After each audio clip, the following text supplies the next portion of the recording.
نحمده ونصلي ونسلم على رسوله الكريم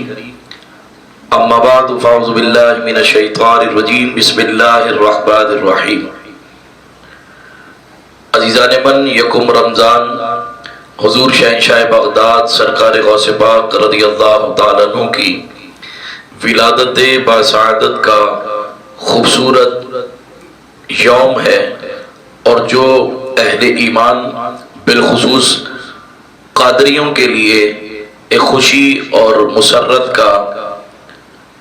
لمحہ اور نوید لے کر الحمدللہ ہمارے درمیان سایہ فگن ہے۔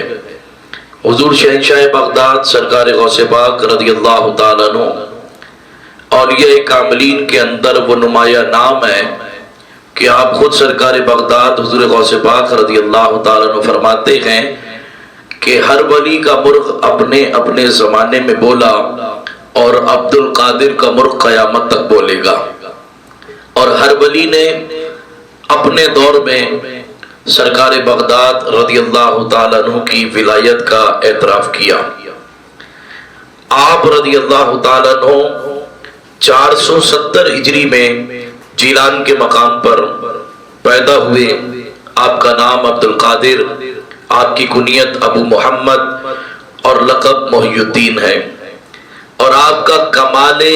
روحانیت یہ ہے کہ آپ نجیب الطرفین سید ہیں۔ آپ رضی اللہ تعالیٰ عنہ والد کی طرف سے حسنی اور والدہ کی طرف سے حسینی سید ہیں کہ دونوں نور اور دونوں آقا کریم سید عالم جان کائنات کے شہزادوں کی نسبتیں آپ کو حاصل ہیں،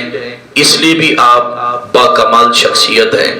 سرکار بغداد رضی اللہ تعالیٰ عنہ کے والد حضرت سید ابو صالح جنگی دوست رحمت اللہ علیہ، والدہ فاطمہ بنت فاطمہ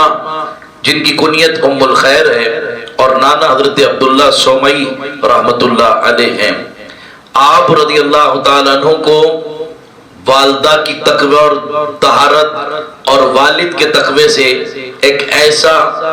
جامع نظام تربیت ملا کہ جس کے سبب بچپن سے لے کر تادم آخر وہ اثرات آپ کی زندگی میں نمایاں رہے، بلکہ جب آپ نے تحصیل علم شروع کیا تو اس وقت بھی والدہ کی نصیحت آپ کے کانوں میں گونج رہی تھی کہ عبد القادر کبھی جھوٹ نہیں کہنا، کہ بچپن میں ہی جب آپ نے جیلان سے بغداد کا سفر کیا تعلیم کے لیے تو وہ کیفیت کچھ اس انداز کی تھی کہ راستے میں قافلہ لوٹا گیا، اور آپ کی صدری میں جو 40 اشرفیاں تھیں وہ والدہ نے سیدھی تھیں، تو تلاشی لینے پر کچھ نہ ملا تو ڈاکوؤں کے سردار نے پوچھا کہ آپ کے پاس کیا؟ آپ نے فرمایا 40 اشرفیاں ہیں، چھپاتے تو چھپ سکتی تھیں، آپ نے کیوں نہیں چھپائی؟ فرمایا میری والدہ نے کہا تھا کہ کبھی جھوٹ نہیں کہنا۔ بس وہ معمولی سی بات تھی، لیکن سرکار بغداد کی زبان حق ترجمان سے ایسا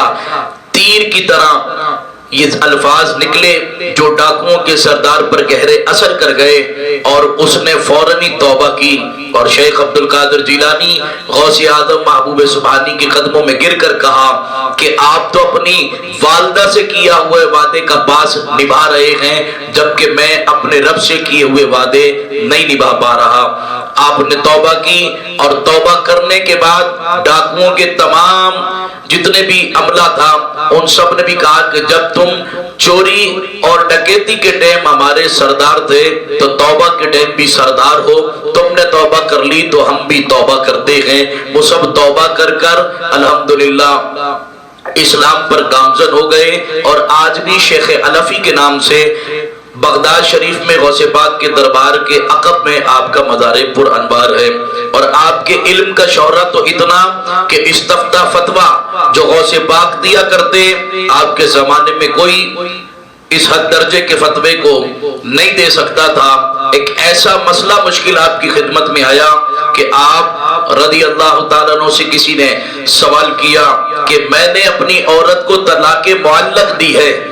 کہ اگر میں ایسی عبادت نہ کر پاؤں جس میں اپنے آپ کو متفرد پاؤں، تنہا پاؤں، تو میری بیوی کو 3 طلاقیں ہیں۔ یہ اس دفتے کے لیے لوگ ہر عالم کے پاس گئے لیکن کوئی جواب نہ ملا، نہ جانے کس مقام پر کوئی تسبیح و تحلیل میں، نماز میں،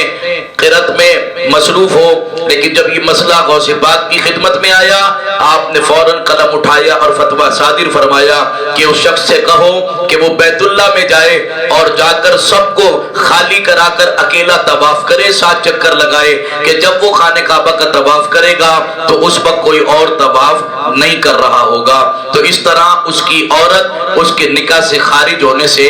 بچ جائے گی۔ یہ آپ کا علم تھا۔ اور زبان مبارک کی تاثیر کا عالم یہ کہ آپ رضی اللہ تعالیٰ عنہ خطاب کے دوران جب خطاب فرما کر فارغ ہوتے تو خوف خدا، خشیت الہی کے تحت کئی جنازے اٹھ جاتے، اور اگر کوئی جانور بھی آپ کو پریشان کرتا مجمع کو، آپ فرماتے چیل سے کہ تو دیکھتی نہیں کہ عبد القادر خطاب کرتا ہے زمین پر آ اور مر، وہ زمین پر آ کر مر جاتی، آپ اتر کر واپس جاتے، اسے کہتے اٹھ اور اللہ کے حکم سے اڑنا شروع کر دے، تو وہ مری ہوئی چیل زندہ ہو کر اڑنا شروع کر دیتی۔ یہ آپ کی زبان کا کمال تھا، اس لیے کہ احمد مختار نبی اکرم صلی اللہ علیہ وسلم نے اپنا لعاب دہن مصطفیٰ جان رحمت نے شیخ عبد القادر جیلانی کو چٹایا تھا، اس لیے آپ کی زبان میں